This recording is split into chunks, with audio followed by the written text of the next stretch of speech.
tore everything out. Everything's new. We're actually cutting in ledges and putting boulders in on ledges.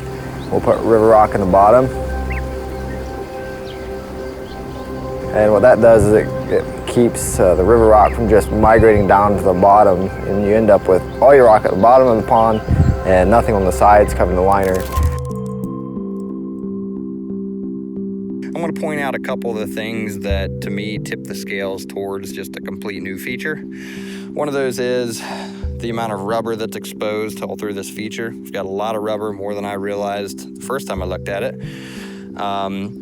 Up top, there's a lot of exposed rubber through here, and who knows how much exposed rubber through both areas of the pools. That poses a couple problems. One is UV light breaks that black rubber down and starts to make it brittle, starts to crack and develop leaks. Two is it's a weak point to where branches that drop from the trees in there can poke right through that rubber and create a leak.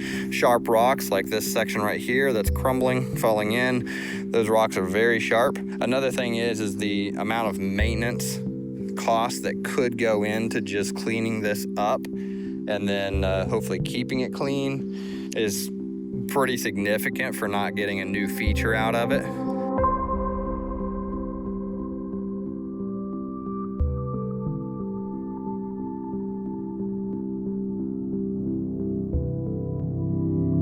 It was just a slope shelf going down to the bottom, and the river rock was just kind of lining everything. We cut shelves in here, 2 shelves, and we set boulders in all the way around. We have to finish up our second row boulders across the top there, and those boulders, the second row boulders, will also be part of our first falls that come down into the pond area. A lot of times when we set big boulders in on top of the liner, we'll also put a piece of fabric on top of the liner, just in case there's any sharp pieces from that boulder that could puncture through the liner.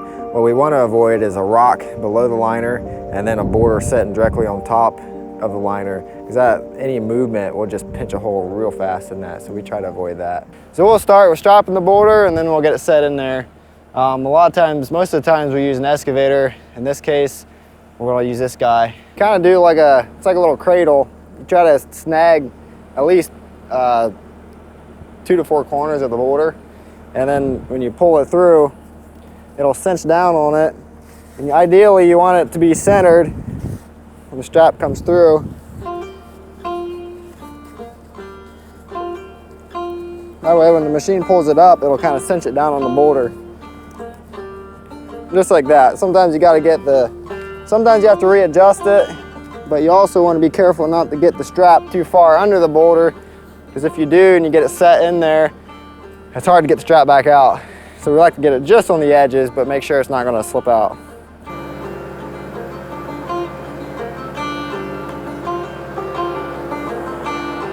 Just like that.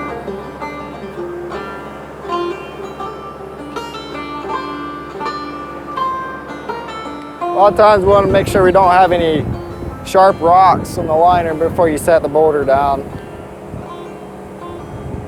So we'll just spin it whatever direction we think will look best.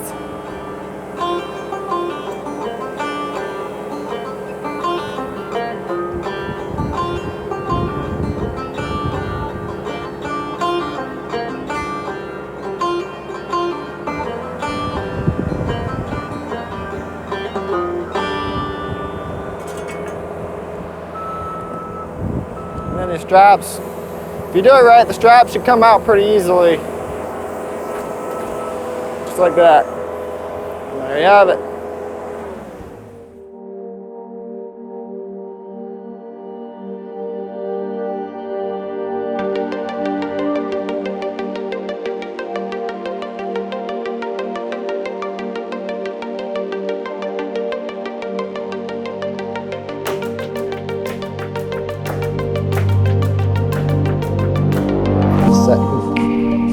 Around our biofalls.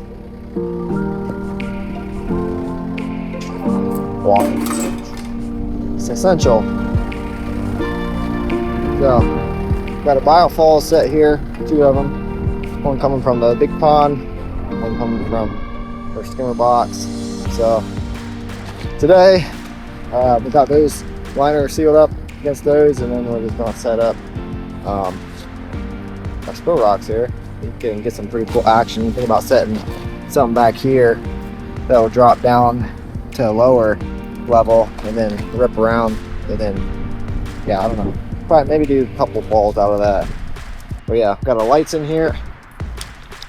There's some Sterling guys down here. Got a couple of them, and then the rest of them are Kichler underwater lights. A little bit smaller. We'll have lights on all these tall falls. We got some pretty good drops on these. I think we're pushing 30 inches a drop, and then these falls up there. So yesterday James got some of this creek work done. We'll probably set a boulder in here. It's looking good. Going back out to the big pond.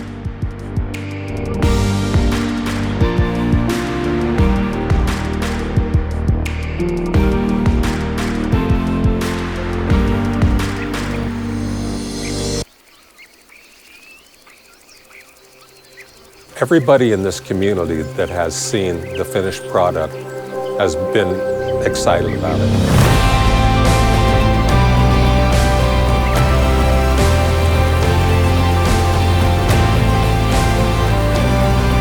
Cable Brothers have done their homework. They've studied and they learned how to put a project together and do it the right way.